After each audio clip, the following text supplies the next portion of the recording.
En fait, aujourd'hui, nous sommes réunis dans le cadre de lancement officiel de projet que nous sommes en train d'exécuter en partenariat avec Bridgeway Foundation. Ce projet, c'est le relèvement socio-économique de 50 ménages de déplacés dans la commune de Rwenzori et pour lutter contre l'enrôlement dans l'ISIS ADF. Par enrôlement, nous sous-attendons deux méthodes d'enrôlement. Il y a l'enrôlement qui est sollicité.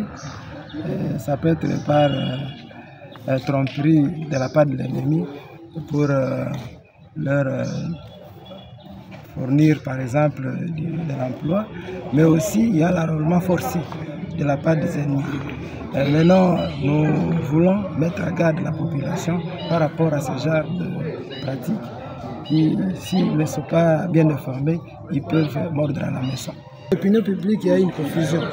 En fait, ce qu'il faut retenir, il faut d'abord savoir que le mot djihad existe bel et bien en islam. Cependant, son interprétation doit être bien suivie. Parce qu'il y a l'interprétation authentique et l'interprétation utilisée par les djihadistes. Maintenant, dans le sens propre du terme, le djihad a deux acceptions. La première conception du djihad, c'est que c'est la passion, disons la lutte contre la passion, contre son ego. Ça signifie la lutte, faire des efforts pour que son âme puisse se conformer à la religion.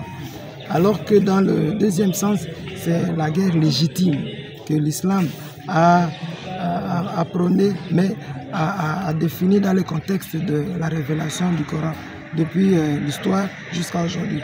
Ce qui fait qu'aujourd'hui, beaucoup de gens recourent au djihad sans en savoir le sens, justement pour, pour satisfaire leur velléité politique.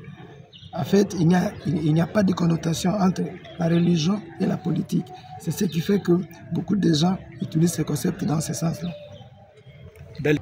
Le résultat attendu, c'est que nous voulons recrutement zéro dans la commune Rwenzori. Parce que vous savez bien que la commune Rwenzori a été victime des atrocités et la plupart de la population est déjà déplacée de cette commune-là vers les autres communes qui sont censées être sécurisées.